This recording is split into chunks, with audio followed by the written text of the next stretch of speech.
کہ ہمارے اس پروگرام میں ہمارے مہمان ہیں خالد محمود عباسی، مشہور مذہبی اسکالر ہیں اور پاکستان کی موجودہ سیاسی اور معاشی صورتحال پر گہری نظر رکھے ہوئے ہیں۔ آج ہم نے ان سے بہت سی باتیں کرنی ہیں آج کے اس پوڈ کاسٹ میں، اور خالد صاحب سے پوچھیں گے کہ عمران خان صاحب کا فیوچر کیا ہے، فیوچر پولیٹکس کیا ہے، اور کیا پاکستان میں فری اینڈ فیئر الیکشن ہونے جا رہے ہیں۔ خالد صاحب تھینک یو ویری مچ۔ جی، لوگ تو ہمیں بھی یہ بات کہتے ہیں، اس میں کوئی شک نہیں کہ میں ڈاکٹر صاحب کے پاس پڑھتا رہوں، براہ راست ان سے واقعاتاً پڑھنے کا موقع ملا ہے۔ جو بڑی شخصیات ہوتی ہیں ان کے ساتھ لوگ اپنے آپ کو ویسے بھی جوڑ لیتے ہیں، لیکن میرا مسئلہ ایسا نہیں ہے۔ یعنی جب باقاعدہ وہاں جا کے پڑھا ہوں ڈاکٹر صاحب کے پاس، اور اس کے باوجود بھی شاگرد ہونے کا دعویٰ نہیں کرتا کہ وہ شاگرد مجھے قرار دیتے تو میں کہتا کہ جی میں ان کا شاگرد ہوں۔ تو بہرحال ان سے سیکھا بہت ہے، اس میں کوئی شک نہیں ہے۔ اور اگر لوگ یہ کہتے ہیں تو میرے لیے یہ ایک سند ہے کہ بھائی کوئی نہ کوئی تو جھلک چلیں اپنے استاد کی۔ میں انہیں اپنے استاد کہہ سکتا ہوں، اپنے آپ کو ان کو شاگرد کہنا ذرا مشکل ہے۔ جی، جماعت کا نام ہم نے رکھا ہے شبان المسلمین۔ یہ نام ہمارے علم میں جو آیا تھا، یہ کسی زمانے میں 1936 میں علامہ اقبال نے ایک جماعت بنانے کی کوشش کی تھی۔ حالانکہ مسلم لیگ موجود تھی، لیکن یہ کہ ایک خالص نظریاتی جماعت بنانے کی انہوں نے کوشش کی تھی، اور انہوں نے اس اپنی جماعت کا نام جو ہے وہ جمعیت شبان المسلمین تجویز کیا تھا، بلکہ وہ طے بھی ہو گیا تھا۔ تو ہم نے جمعیت والا حصہ تو چھوڑ دیا، خاص وجہ سے وہ اس کی ضرورت ہوئی تو بتاؤں گا۔ تو شبان المسلمین ہم نے اڈاپٹ کر لیا، اور شبان اصل میں نوجوان اور یوتھ، اور مسلمین تو خیر آپ سب کو پتہ ہے، جس کا دل جوان ہو، امنگ ہو، آرزو ہو، زندگی کا کوئی مقصد ہو۔ نہیں، آپ نے آخری حصہ نہیں سنا نا، جس کا دل جوان ہو۔ میں اسی کو کور کر رہا تھا جو آپ نے سوال کر دیا۔ تو یعنی جس کے اندر بھی ابھی امنگ، ارادہ، آرزو ہو، مر نہ گئی ہو، مایوس نہ ہو گیا ہو، تو وہ شبان ہے۔ اچھا جی، پہلی بات تو یہ ہے نا کہ تبدیلی کیا لانا چاہتی ہے۔ اصل میں ایک ہے ہمارا یعنی معاشرہ مسلمان ہو جائے، ایک یہ کہ ہمارے ملک میں اسلامی شریعت نافذ ہو جائے۔ ہماری سوچ یہ ہے کہ شریعت بھی ہونی چاہیے، لوگوں کو بھی ان کی بھی اصلاح ہونی چاہیے، لیکن اصل بات یہ ہے کہ نظام عدل اجتماعی قائم ہونا چاہیے۔ نظام عدل اجتماعی پر انسانوں نے بڑی محنت کی ہے۔ یعنی یہ جو جمہوریت کا نظام آیا تھا، اس کے پیچھے بھی جو موٹیویشن تھی وہ عدل کی موٹیویشن تھی، جسٹس۔ اور پھر اس کا ایک اینٹی تھیسس آیا تھا دنیا میں، کمیونزم، اور وہ بھی اس لیے تھا کہ عدل ہو انسانوں کے درمیان۔ ہم یہ سمجھتے ہیں کہ اس عدل کا جو ایک پرفیکٹ ماڈل ہے نا، وہ اسلام دیتا ہے۔ اور اگر یہ چیز لوگوں کے سامنے پریکٹیکلی آئے، نظریاتی طور پہ نہیں، کاغذوں میں نہیں، کتابوں میں نہیں، عملاً اگر آ جائے، تو جب یہ ایک معاشرہ قائم ہو جائے گا تو لوگ اسلام کی طرف اسی طرح آئیں گے جیسے کمیونزم کی طرف گئے تھے، جیسے جمہوریت کی طرف گئے، اسلام کی طرف آئیں گے۔ اور پاکستان اصل میں یہی تجربہ کرنے کے لیے بنایا گیا تھا۔ قائد اعظم کے یہ الفاظ ہیں کہ ہم دنیا کو اسلام کے اصول حریت و اخوت و مساوات کی جھلک دکھانا چاہتے ہیں۔ تو ہم جس آئیڈیالوجی کی بات کرتے ہیں وہ یہ ہے کہ اسلام کا جو اصول حریت ہیں، اس کے جو اصول اخوت ہیں، اس کے جو اصول مساوات ہیں، اس کا ایک ماڈل دنیا کے سامنے آئے، لوگ اپنی چوائس سے دیکھیں کہ جو انہوں نے خود ایفرٹ کیا ہے وہ والا ماڈل اچھا ہے یا یہ ماڈل اچھا ہے۔ ویسے تو میں نے بیان کر دیا نا کہ عدل اجتماعی کا قیام، لیکن ظاہر ہے عدل اجتماعی سیاسی سطح پہ کیسے ہوگا، معاشی سطح پہ کیسے ہوگا، سماجی سطح پہ کیسے ہوگا، اس کی بنیاد کیا ہوگی۔ تو ہماری نظر میں تو وہ توحید ہے، خالق اللہ ہے، تو باقی مخلوق ہونے کے ناطے انسان باقی سارے برابر ہیں، بنیاد یہ بنتی ہے۔ اسی طرح وہ پھر اب برابری نظر بھی آنی چاہیے۔ یہ برہمن اور شودر کا تصور اور یہ پریولیج کلاس اور یہ جو ہے نا جو جسے کہتے ہیں ہمارے رولنے والے لوگ، مزدور طبقہ، یہ تقسیم بھی ختم ہونی چاہیے۔ جو سماجی سطح پہ اونچ نیچ کے تصورات ہیں وہ بھی ختم ہونے چاہیے۔ اس کا تقاضا ہے توحید کا۔ اسی طرح ملکیت کا جو اسلام یعنی توحید کا تقاضا یہ ہے کہ ملکیت تو اللہ کی ہے، شیخ کی، للہ ما فی السماوات و ما فی الارض، انسانوں کے پاس امانت کے طور پر ہے۔ اور تیسری، اس سے پورا آپ کا معاشی نظام بنتا ہے۔ اور تیسری چیز یہ ہے کہ حکومت اور حکمرانی اور مقنن وہ اللہ کی ذات ہے، انسانوں کے پاس وائسرنسی ہے۔ تو یہ وہ یعنی جسے کہتے ہیں پرنسپلز ہیں بیسک، کہ جن کے اوپر پھر پورا منشور کھڑا ہوتا ہے اور وہ عدل کا نظام بنتا ہے۔ خیر یہ تو بہت مشکل سوال آپ نے کر دیا، مافیا والا۔ ایک مافیا نہیں ہے، کئی مافیاز ہیں، اور جو سب ایک ڈوری سے بندھے ہوئے ہیں۔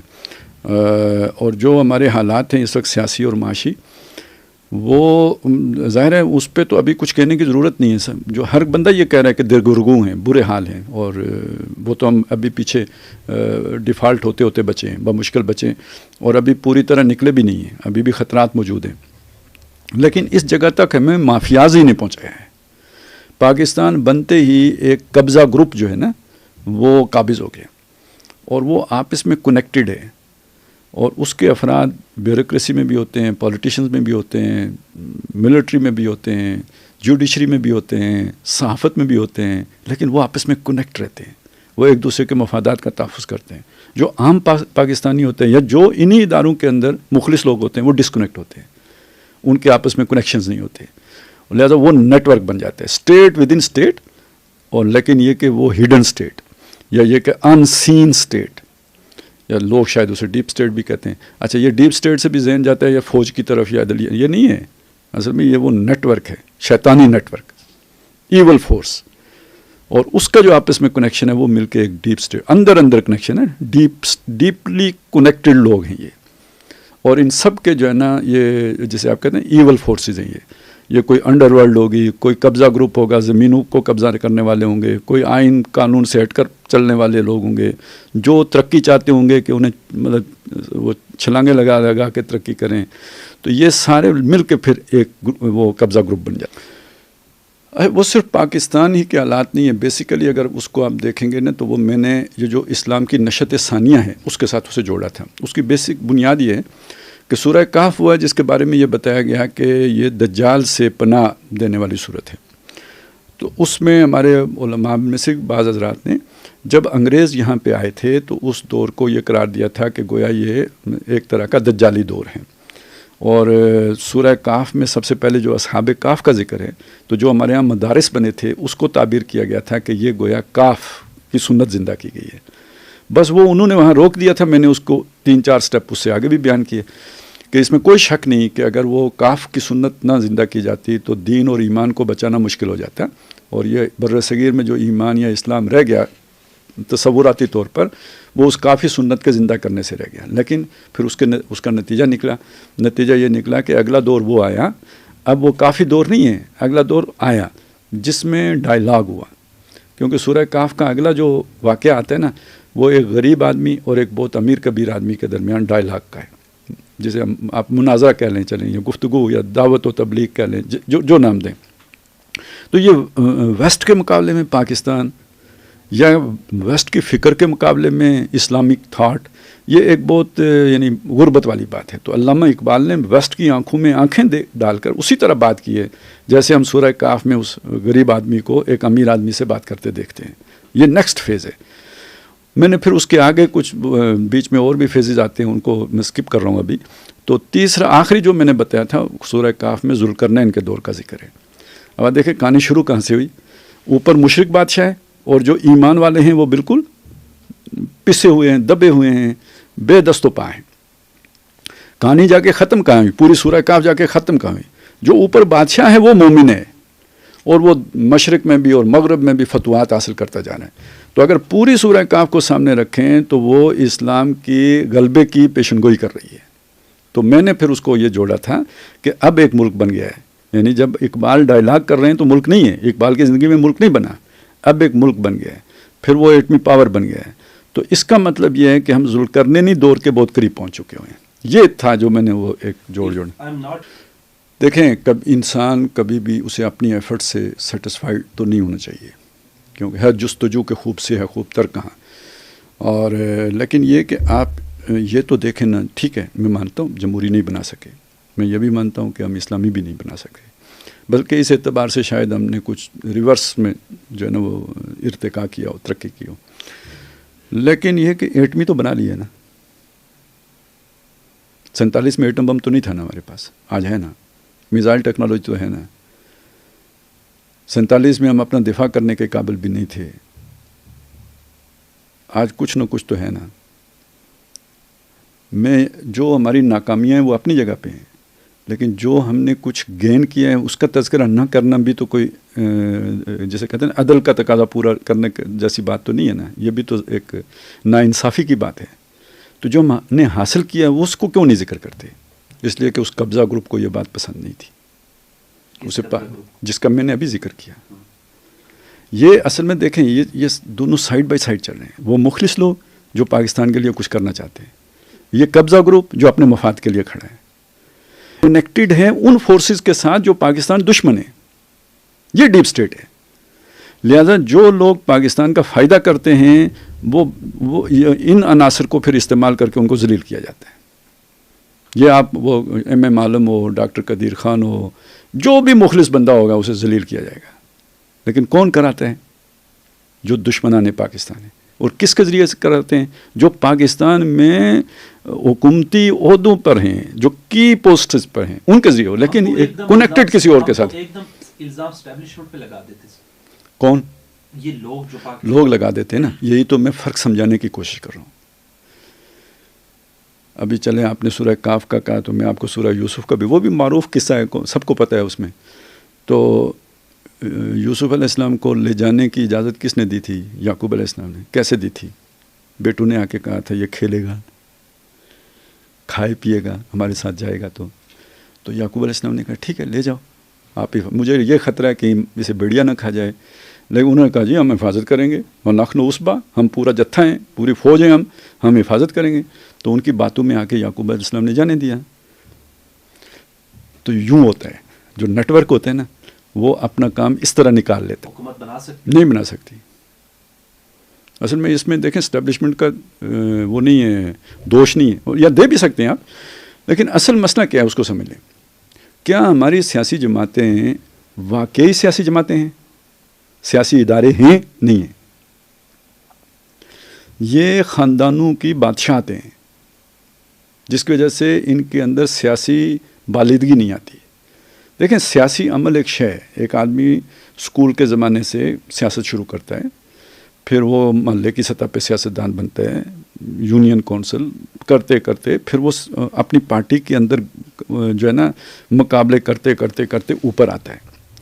یہ ایک میچورڈ پرسنالٹی ہوتی ہے، ایک سیزنڈ یعنی پولیٹیشین ہوتا ہے. یہ جب پک اینڈ چوز اوپر سے ہو رہا ہو، میں کسی کو بھا گیا، اس نے کہا جی آؤ میں آپ کو وزیر بناتا ہوں، کسی کو کوئی اچھا لگ گیا، اس کی تقریر اچھی لگی، آج ہم آپ کو اپنے خاندان میں شامل کر لیتے ہیں.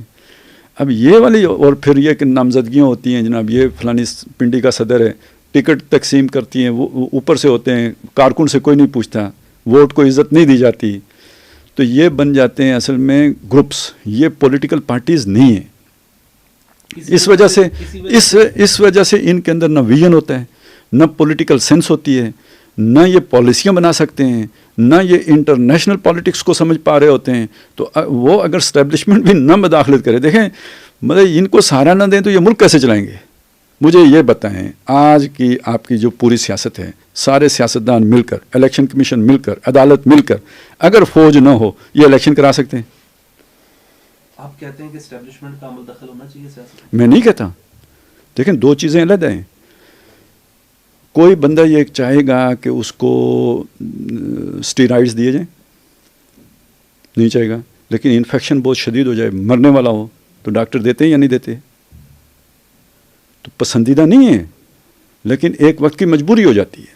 بالکل یہ چیزیں، یہ کسی بھی معاشرے کے لیے اسٹیبلشمنٹ کی مداخلت سیاست میں سم قاتل ہے.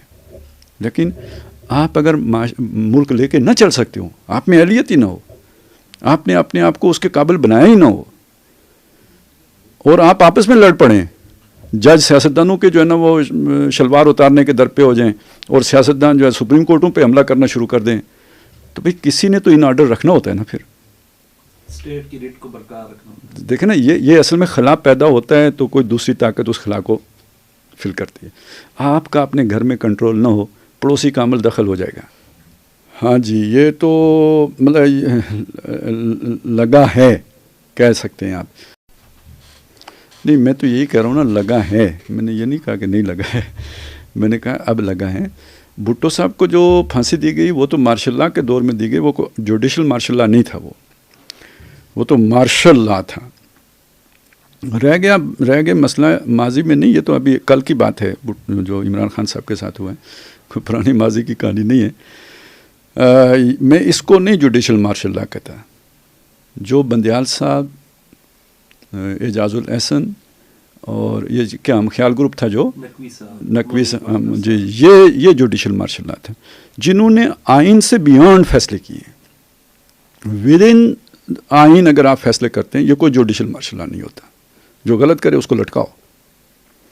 لیکن جب آپ آئین کو ری رائٹ کرنے بیٹھتے ہیں تو یہ مارشل. دیکھیں, یہ تو پاکستان میں جو بھی اقتدار ملتا ہے وہ اسٹیبلشمنٹ کی آشیرواد کے بغیر نہیں ملتا. یہ ان کو بھی پتہ ہے, باقیوں کو بھی پتہ ہے.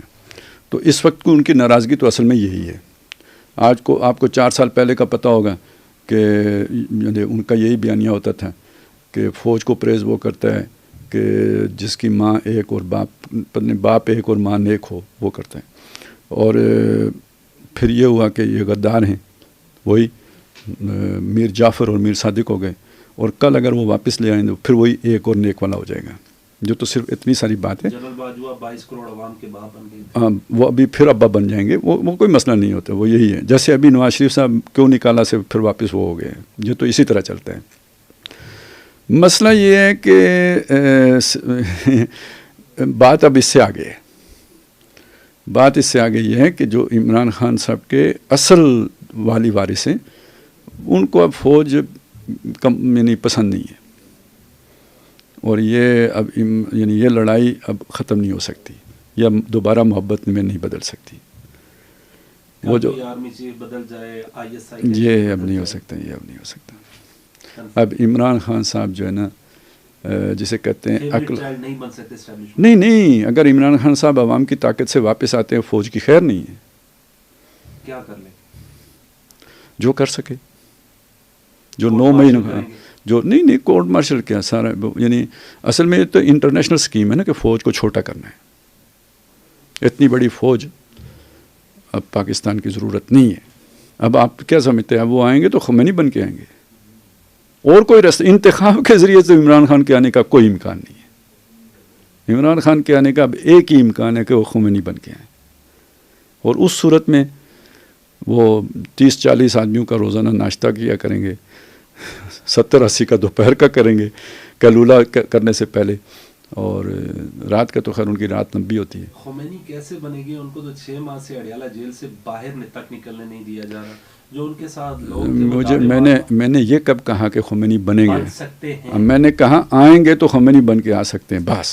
اب وہ بننے کا چانس ہے, بننے کا چانس ہے یا نہیں ہے وہ ایک علیحدہ کہانی ہے. میرے حساب میں عمران خان صاحب کی کہانی ختم. ٹھیک ہے نا, اوور فار ایور. اب تو سب کہتے ہیں, انہوں نے تو یہ بات 30 سال پہلے کہی تھی, مطلب 27-28 سال پہلے کہی تھی. اب سب کہتے ہیں. اب اس کو کیا مزید کیا کہنا ہے. عہدے سے یعنی ایک دن میں کوئی نہیں ہٹتا عہدے سے, یہ بہت بڑا یعنی وہ تھا. لیکن یہ کہ جسے کہتے ہیں نا سٹارٹ اس چیز سے لینا تھا. اور تحریک چلانے کے لیے لاشوں کی ضرورت ہوتی ہے, اس کے بغیر تحریک نہیں چلا کرتی. اور آرمی کو خاص طور پہ ہدف اس لیے بنایا گیا تھا کہ لاشیں گریں اور لوگ مریں گے, اور پھر اس کے بعد جو ہے نا اس کو جو ایک ہوتی ہے نا آپ کے ملک کے اندر ایک سائلنٹ میجورٹی ہوتی ہے جو ویسے آپ کے ساتھ نہیں ہوتی, لیکن جب ظلم ہوتا ہے تو اس کی ہمدردیاں آپ کے ساتھ ہو جاتی ہیں. تو یہ تاکہ ثابت کیا جائے کہ ہمارے ساتھ ظلم ہوا ہے, یہ سینکڑوں لوگ انہوں نے مار دیے اور یہ فوجی ظالم ہیں. تو اس سے 2 کام بیک وقت انہیں تھے. ایک یہ کہ سائلنٹ میجورٹی کو اپنی طرف جو ہے نا وہ مولڈ کرنا تھا اس کی رائے کو, اور دوسرا یہ کہ فوج کو نفرت کا نشان بنانا تھا. عمران خان ناکام ہوئے اس لیے کہ فوج نے جو ہے نا ذرا آپ اسے کہنا وہ جسے نہیں کی, جیسے ہم کہہ سکتے ہیں نا ایک جیسے ڈسپلنڈ ریٹریٹ ہوتی ہے نا کہ ٹھیک ہے آپ کریں جو کرنا ہے, ہم نے کچھ نہیں کرنا. اس کے بعد جو کچھ انہوں نے کیا ان کے کارکنان کے ساتھ, تو اب کیا کرتے ان کی مطلب چمیاں لیتے. مطلب دیکھیں یہ جنگ ہے, دیکھیں یہ جنگ ہے جب انہوں نے اپنی ایک ٹیکٹیکل موو کر دی, ٹھیک ہے نا, اب اس کا جو میوزک انہوں نے فیس کرنا ہے وہ کرنا ہی کرنا ہے. یہ جب آپ یہ کام کرتے ہیں تو یا تو آپ کو تخت مل جاتے ہیں, پھندا نہیں تخت یعنی بادشاہی, میں کہوں بھٹو صاحب والے تخت, نہیں وہ تختہ ہوتا ہے. تو یا تو آپ کو تخت مل جاتے ہیں اور نہیں تو آپ کو تختہ ملتا ہے. تخت یا تختے کا کھیل ہے یہ. نہیں میرا نہیں خیال کہ کوئی بھی یہ سمجھتا ہے, خود جج بھی یہ نہیں سمجھتے, ان کو بھی پتہ ہے کہ نہیں ہے صاف شفا. اور ویسے بھی کیا 129ویں نمبر پہ ہیں یا 31ویں، ابھی 26 ہو گئے ہیں یار، 4 نمبر ترقی کر گئے آپ ایسے، میں نے 31 تک سنا تھا جی. دیکھیں نا، یہ تو اب خود تسلیم بھی کر لیا گیا کہ یہ ایسا ہی ہے، ٹھیک نہیں ہوا. لیکن یہ کہ اصل بات تو چھوڑے نا، پچھلی کو کیا کرنا ہے، اب آگے اگر ہم نے بہتر کرنا ہے، یہ تو سب معلوم بات ہے. تو آگے بہتر کرنا ہے تو صرف رخ بہتری کی طرف ابھی ہوگا تو ہو جائے، باقی ایک دم بہتر نہیں ہوگا. اسے بہتر ہونے بھی پہلی بات تو یہ ہے کہ وہ چائلڈ نہیں ہے، وہ اب تو کافی بوڑھے ہو چکے ہوئے ہیں. جی جی ٹھیک ہے. میں نے بھی ویسے ہی ذرا تھوڑا نرمی کرنے کا تھے. اچھا، وہ اس چیز کو یہ سمجھ لیجئے کہ کوئی چوائس نہیں ہے اسٹیبلشمنٹ کے پاس ان کے سوا. آصف علی زرداری اصل میں دیکھیں، 2 چیزیں ہوتی ہیں. ایک چیز یہ ہوتی ہے کہ آپ کو بندہ پسند آ گیا، دوسرا یہ ہوتے ہیں کہ اس کو لوگ بھی پسند کرتے ہوں. یہ دونوں کے مجموعے سے اگلی نظام بنتا ہے. اور یعنی اس میں کوئی شک نہیں ہے کہ زرداری صاحب کا بہت اچھا رول ہے. میں وہ اس میں نہیں، وہ کرپشن وغیرہ کے حوالے سے نہیں کہہ رہا ہوں. یعنی ہماری پالیٹکس میں نا، ملک کو بچانے کے اعتبار سے بے نظیر کی جب شہادت ہوئی ہے، اس کے بعد جو ان کا کردار ہے نگیٹو نہیں ہے، پازیٹیو کردار ہے. اور پھر ابھی بھی یہ جو ہوا نا، کیا تھا یہ جو عدم اعتماد کی تحریک ہے، اس میں ڈرائیونگ سیٹ پہ نواز شریف نہیں ہے، زرداری صاحب کی ہے. ساری پلاننگ، وہ ایگزیکیوشن زرداری صاحب کی ہے. اور ان کی بڑی قربانی یہ ہے کہ ملک ریاض جیسے اثاثے سے انہوں نے ہاتھ ہٹایا ہے اپنا. پوری طرح ہٹایا یا نہیں ہٹایا، لیکن کم از کم ابھی تک یہی لگتا ہے کہ ہٹایا ہوا ہے. یہ بہت بڑی قربانی ہے زرداری صاحب کی. جو جانتا ہے وہ جانتا ہے.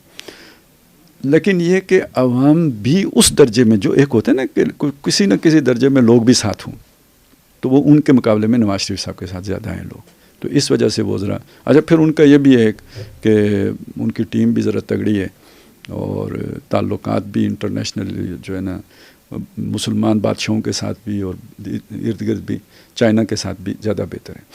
نہیں، پاور پولیٹکس. دیکھیں، میں نے ابھی جو بات کی ہے وہ آپ سمجھ لیں کیا کی ہے. وہ تعلقات چاہیے ایک طرف، دوسری طرف عوام کے ساتھ، عوام کے اندر پینیٹریشن بھی چاہیے. 2 چیزوں کے مجموعے سے ہوتا ہے، ٹھیک ہے، اس کے بغیر نہیں ہو سکتا. آپ اگر عمران خان کو دیکھتے ہیں نا، تو عمران خان پہلے سے ہی ایک بہت پاپولر فگر ہے کرکٹر کے طور پر، لہٰذا اس کو ایک پولیٹیشین بنانا بہت آسان تھا. ایک عام کسی بندے کو اٹھا کے آپ اس جگہ پہ نہیں لے جا سکتے جہاں پہ آپ عمران خان کو لے گئے تھے. وہ اس کی یعنی وہ سارا یوں سمجھ لیے اس کی کمائی تھی زندگی بھر کی، کہ جس کو پھر ٹرانسفارم کیا گیا اسے ایک پولیٹیکل لیڈر کی شکل میں. دیکھیں، آپ فری اینڈ فیئر تو مطلب اس معنی میں نہیں کہہ سکتے کہ تمام جماعتوں کو پوری طرح شرکت کا موقع. جیسے پی ٹی آئی اس وقت اس کو وہ کیا لیول پلینگ فیلڈ نہیں ملی ہوئی. اس کے علاوہ بھی دیکھیں، ہمارے ہاں ابھی کوئی نیچے مشینری کوئی نیک اور ایماندار نہیں ہو گئی ہے. اوپر کا ٹرینڈ دیکھ کے ویسے ہی لوگ نمبر بنانے کے لیے بھی تھوڑی بہت کارروائی ڈال دیتے ہیں. تو تھوڑا بہت تو ہوگا، اونچ نیچ ہوتی ہے. اور وہ اونچ نیچ 5-10 سیٹوں کی بھی ہو تو بڑی ہوتی ہے، لیکن ایسا تو ہوتا ہی رہتا ہے. بحثیت مجموعی بہرحال الیکشن ہو جائیں تو ہی بہتر ہے. اصل میں دیکھیں، جماعتیں الیکشن میں تو ایک ہی دفعہ متحد ہوئی ہیں جو یہ ایم ایم اے بنی تھی. لیکن آپ اگر دیکھیں نا، تحریکوں میں اکثر جماعتیں اتحاد ہو جاتا ہے ان کا جب بھی تحریک چلتی ہے. آپ اگر دیکھیں کہ قادیانیوں کے خلاف 73 میں تحریک چلی تو تمام جماعتوں کا، مذہبی جماعتوں کا اتحاد ہو گیا. بھٹو صاحب کے خلاف تحریک چلی تو ساری مذہبی جماعتیں پھر اکٹھی ہو گئیں. تو جب یہ تحریک چلانے کے لیے کھڑے ہوتے ہیں نا تو سب اکٹھے ہو جاتے ہیں. مجھے یہ نہ مجھے مطلب قانونی معاملات کی مجھے کوئی اتنی سمجھ بھی نہیں ہے. پھر یہ کہ سپریم کورٹ ایک بہت یعنی ان کا ایک خاص وہ ہے جن مقاصد ہیں، آئینی ادارہ ہے. مجھے تو بس اتنا پتہ ہے کہ جو ایک وہی قبضہ گروپ جو تھا وہ سارے کا سارا ان کا مخالف تھا. تو مجھے اس سے لگتا ہے کہ یار یہ بندہ ٹھیک ہے، اس لیے سارے لوگ اس کے مخالف ہیں. تو اس سے مجھے توقع ہے کہ وہ کچھ ٹھیک کر جائیں گے. وہ ٹھیک ہوگا کیا، جب کریں گے تو پتہ چلے گا. مجھے اس سے زیادہ نہیں پتہ. بلوچستان دیکھیں یہ بہت سارے لوگوں کو یہ مسئلہ ہے مسنگ پرسنس کا. یہ کوئی پاکستان میں پہلی دفعہ لوگ مسنگ ہو رہے ہیں؟ تو پرویز مشرف کے دور سے لوگ مسنگ ہونا شروع ہوئے نا. کسی کو تکلیف نہیں ہوئی. وہ ہزاروں کی تعداد میں ہوئے ہیں. امریکہ کو بیچے گئے ہیں. تو وہ کیوں نہیں تکلیف ہوئی تھی کہ ایک بیانیہ بنایا گیا کہ یہ دہشت گردی کے خلاف جنگ ہے, لہٰذا جن کو ہم پکڑ رہے ہیں یہ جنگی قیدی ہیں. یہی بیانیہ بنا, اس لیے کوئی حقوق ان کے نہیں رہے کیونکہ وہ جنگی قیدی ہیں. تو جو آپ کے ملک سے علیحدگی ہونے کی تحریک چلائیں تو وہ کون سے قیدی ہوں گے؟ سیاسی قیدی ہیں وہ. پھر آپ کیسے مسنگ پرسن کہیں گے انہیں جب آپ یہ کلیم کر رہے ہیں کہ ہم علیحدگی کی تحریک چلا رہے ہیں؟ یعنی کہ آپ کہہ رہے ہیں کہ جو بلوچستان کے لوگ ہیں وہ علیحدہ تحریک چلا رہے ہیں علیحدہ. یہ تو سب یہ جو ابھی یہ تحریک چل رہی ہے BLA کیا چلا رہی ہے؟ پالیٹیشین تو کوئی نہیں مسنگ, BLA کے لوگ مسنگ ہیں نا. عدالتیں ہیں نا سر, پھانسی ہو سکتی ہے وزیر اعظم کو, تو بلوچستان کے دیکھیں یہ ایک بات سنیں, یہ عدالتیں ہیں. میں نے بات کہاں سے شروع کی؟ جنگی جرم سے شروع کی. جنگی جرم کی اسپیشل کورٹس ہوتی ہیں, آپ نارمل کورٹس میں لے کے نہیں جاتے. میں نے جو دہشت گرد جن کو آپ کہتے تھے ان کی بات کی, ان کے کیوں نہیں عدالتوں میں لانے کی آپ نے بات کی کبھی, یا کسی نے کی؟ اس لیے نہیں کی کہ آپ انہیں جنگی مجرم سمجھتے تھے. تو یہ اب واقعتاً اصل جنگی مجرم ہیں, ٹھیک ہے نا. آپ انہیں کیوں, جنہوں نے ہتھیار اٹھائے ہوئے ہیں, آپ انہیں سیاسی وکٹمائزیشن میں کیسے لے کے آ سکتے ہیں اس کیٹیگری میں؟ یہ یعنی کوئی بھی ملک کے اندر جب ہتھیار اٹھا لیتا ہے, گورنمنٹ کی ریٹ کو چیلنج کر دیتا ہے, تو وہ باغی کہلاتا ہے, اور باغی کے کوئی رائٹس نہیں ہوتے. یا وہ بندہ گرا ہونا تو بندے کو دل کرتا ہے جاتے ہوئے ایک جوتی میں بھی مار جاؤں اس کو. تو ہم نے چونکہ 20 سال کسی کو مڑ کے جواب ہی نہیں دیا, کبھی آ کے انڈیا شرارت کر دیتا تھا, کبھی افغانی آ کے ٹھوس ٹھس کر کے چلے جاتے تھے, تو ایران کو بھی کسی نے لاشعری دی ہوگی کہ ذرا تم بھی ٹیسٹ کرو. تو ویسے وہ پہلے بھی کرتے رہے, پہلے خبریں نہیں آتی تھیں, تو اس دفعہ خبریں آ گئیں, اور وہ خبریں بھی کس نے دی؟ ایرانیوں نے نکالی. مطلب پوری انٹرنیشنل میڈیا میں ہم نے پاکستان کو مارا مارا مارا مارا, دہشت گرد مارے. اس کا مطلب اس کے پیچھے کوئی پلان اور تھا, ایران کا تھا یا کسی اور کا تھا, لیکن پوری دنیا میں پھیل گیا. تو اب پھر ظاہر ہے چلیں, ہم نے کہا کہ جی ہم نشے میں نہیں ہیں, ہوش میں, تو چلیں آپ کا نشہ اتار دیتے ہیں. اصل میں دیکھیں اثر انداز ہو کے کیا مطلب نقصان کیا کر رہا ہے. نقصان یہ کر رہا ہے نا کہ آپ کی انالیٹک جو ایک کیپیبلٹی ہوتی ہے نا, اس کو ڈیمیج کر رہا ہے. آپ کو سوچنے کا موقع نہیں ملتا کسی بھی چیز کو. جیسے آپ کے سوالوں کا جواب دیتے ہوئے مجھے سوچنے کا بہت کم موقع مل رہا ہے. بمبارمنٹ ہوتی ہے, تو اسی طرح جب بمبارمنٹ ہوتی ہے آپ سوچ نہیں سکتے, اور جب آپ سوچ نہیں سکتے تو چیزوں کو جوں کا توں قبول کرنا شروع کر دیتے ہیں. یہ مقصد ہے. اور جو پروپیگنڈسٹ ہیں اس کو یہ اسے ایک سائیکالوجیکل ٹول کے طور پر استعمال کر رہے ہیں, اور یہ بائی ڈیزائن ہے. یہ دیکھیں پورا ڈیٹا اکٹھا کیا جاتا ہے. ڈیٹا سے مراد کیا ہے؟ یہ نہیں کہ میرا نام کیا ہے اور میرا بلڈ گروپ کیا ہے, یہ ڈیٹا نہیں. ڈیٹا سے مراد یہ ہے کہ میری دلچسپیاں کیا ہیں, وہ گوگل بتا دے گا.